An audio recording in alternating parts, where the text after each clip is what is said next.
नमस्कार दोस्तों, Niket Shah plus YouTube channel में आप सभी का स्वागत है। दोस्तों मेरा नाम है निकेत शाह। दोस्तों आज मैं बात करने वाला हूँ वीएफडी के कनेक्शंस के बारे में।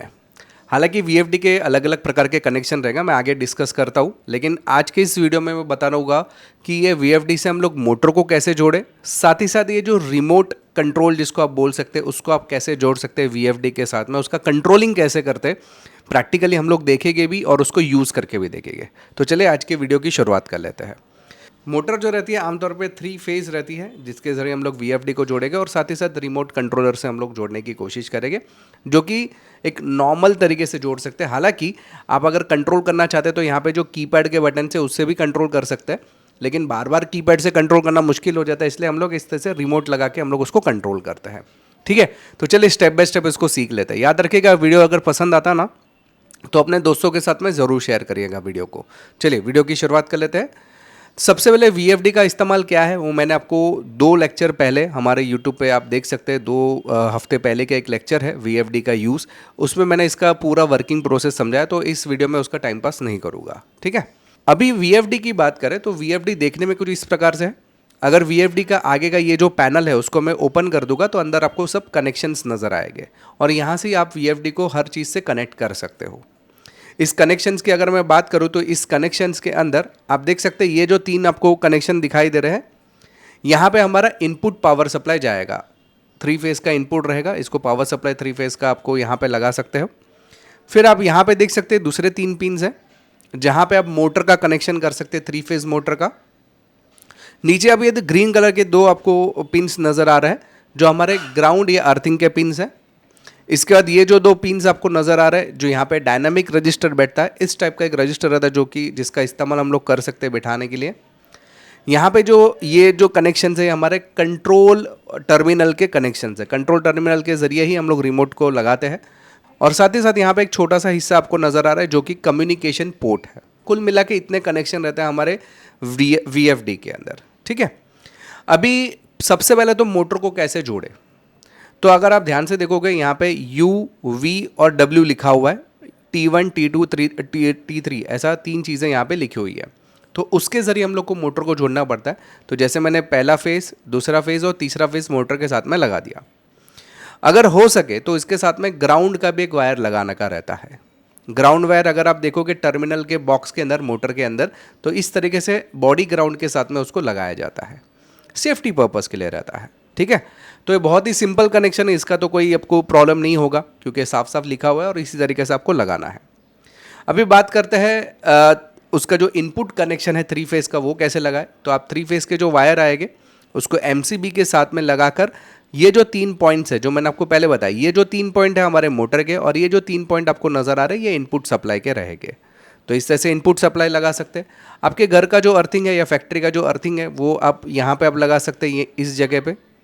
यहाँ पे मैंने मोटर का लगाया और यहाँ पे मैंने हमारे जो फैक्ट्री या घर का जो अर्थिंग है वो यहाँ पे मैंने कनेक्ट कर दिया। सिंपल कनेक्शन है। अभी बात करते हैं रिमोट कंट्रोल की। याद रखिएगा यहाँ पे आपको एक वायर नज़र आ रहा है, एक से लेकर 11 नंबर पे। ये आपको कभी लगाना है जब भी आपको ये स्टॉप बटन इस्तेमाल नहीं करना है। अगर स्टॉप बटन का इस्तेमाल करना है तो इसको आपको निकाल देना पड़ता है। फिलहाल के लिए हम लोग रिमोट कंट्रोल की अगर मैं बात करूँ तो यहाँ पे स्टॉप, स्टार्ट और रिवर्स फॉरवर्ड, ये 3 चीज़ का कनेक्शन कैसे किया जाता है वो मैं आज आपको बताने वाला हूँ। बताने से पहले जानकारी के लिए बता दूँ, हम लोग ने ऑनलाइन में भी काफ़ी सारे कोर्सेज चालू कर दिए हैं। हमारे पास RLC, PLC, HMI, SCADA, industrial automation, computer hardware, laptop repairing, mobile repairing, electronics PCB repairing है, फिर इलेक्ट्रिकल्स में वायरमैन है, मोटर रिमाइंडिंग है, फिर इसके अलावा प्रोग्रामिंग के हमारे पास कोर्सेस है, रोबोटिक्स, माइक्रो कंट्रोलर प्रोग्रामिंग के कोर्सेस है, रोबोटिक्स में भी आर्डिनो, नोड MCU, रास्पबेरी पाई जैसे कोर्सेस है, वीडियो एडिटिंग, साउंड एडिटिंग, फिर 2D एनिमेशन, 3D एनिमेशन, सब बहुत सारे कोर्सेस है। कुल मिला के 60 से ज़्यादा कोर्सेज हम लोग चालू कर चुके हैं और नया कोर्स हमारा 1 जुलाई को आने वाला है जो कि है VFD प्रोग्रामिंग का। अगर आपको ये ऑनलाइन कोर्सेज करना है तो जैसे मैंने बताया कि हमारा एप्लीकेशन का नाम है प्लस पॉइंट ट्रेनिंग, ये आपको गूगल प्ले स्टोर पे मिल जाएगा। अधिक जानकारी के लिए अगर आप चाहते हैं कि मेरे को iOS के लिए यानी कि आईफोन के लिए चाहिए, वेबसाइट के ज़रिए मुझे कोर्सेज करना है, तो ये मेरा व्हाट्सअप नंबर है, मुझे केवल हाई का मैसेज डाल दीजिए तो मैं सारी जानकारी आपको व्हाट्सअप के माध्यम से भिजवा दूंगा। चलिए अभी रिमोट के ज़रिए हम लोग VFD को कैसे कनेक्शन करते हैं उसके लिए सबसे पहले इस डायग्राम को ध्यान से समझ लेते हैं। हमारे वीएफडी के ऊपर जो मैंने आपको कंट्रोल टर्मिनल का बॉक्स बताया ग्रीन वाला, ठीक है, उसमें आपको पिन नंबर्स नज़र आते रहेंगे। तो यहाँ पे 1 नंबर, 2 नंबर, 3 नंबर, 4 नंबर, तो हर एक पिन का कुछ मतलब होता है। अगर मैं शॉर्टकट में बताऊँ तो यहाँ पे सबसे पहले तो इस कंट्रोल टर्मिनल को हमें पावर की ज़रूरत पड़ती है। तो यहाँ पे 11 नंबर से आप पावर आउटपुट जनरेट होता है, जो कि आप इसके ज़रिए उसको दे सकते हैं पावर। आप देख सकते हैं मैंने ये जो फॉरवर्ड या रिवर्स का जो पोजीशन वाला जो सिलेक्टर स्विच है, उसको मैंने पावर सप्लाई के साथ में कनेक्ट कर दिया, जो कि 24 वोल्ट डीसी है। ये पावर सप्लाई हम लोग इन दोनों को भी देंगे, तो यहाँ से मैंने इन दोनों को भी मैंने सप्लाई दे चुका हूँ। अभी यहाँ से हम लोग कंट्रोल टर्मिनल के ऊपर सप्लाई देंगे या कंट्रोल पिन के ऊपर हम लोग कनेक्शन करेंगे। सबसे पहले स्टॉप का कनेक्शन मैंने 1 नंबर पे कर दिया। फिर जब भी आपको मोटर को स्टार्ट करना है तो ये वाला जो टर्मिनल, उससे हम लोग मोटर स्टार्ट को कनेक्शन कर लेते हैं। और लास्ट वाले टर्मिनल यानी कि 3 नंबर से आप रिवर्स और फॉरवर्ड डायरेक्शन को आप सिलेक्ट करने के लिए 3 नंबर पे कनेक्शन कर दोगे। तो इस तरह से सिंपल कनेक्शन है। चलिए प्रैक्टिकली देख लेते हैं कनेक्शंस को। तो आपके सामने ये वीएफडी आपको नज़र आ रहा है। मैंने स्टॉप का इस्तेमाल करने वाला हूँ, इसलिए यहाँ से 2 येलो कलर का वायर था उसको मैंने निकाल दिया है, ठीक है। कनेक्शन की बात करें तो यहाँ पे सबसे पहले तो 11 नंबर से एक वायर लिया और सप्लाई दे दिया मैंने सिलेक्टर स्विच के ऊपर, जो कि रिवर्स फॉरवर्ड का है। इसी सिलेक्टर स्विच की मदद से मैंने स्टार्ट और स्टॉप वाले बटन को भी सप्लाई दे चुका हूँ, जो कि 24 वोल्ट डीसी रहेगा। फिर जो हमारा स्टॉप वाला बटन है उसका 1 नंबर के साथ में कनेक्ट कर लिया। 2 नंबर से हम लोग ने स्टार्ट वाले बटन के साथ में कनेक्शन कर लिया है और 3 नंबर के कनेक्शन से मैंने सिलेक्टर स्विच को सिलेक्ट किया है, यानी कि रिवर्स और फॉरवर्ड करने के लिए मैंने कनेक्शन कर चुका हूँ। तो इस तरह से सिंपल कनेक्शन मैंने कर लिया है।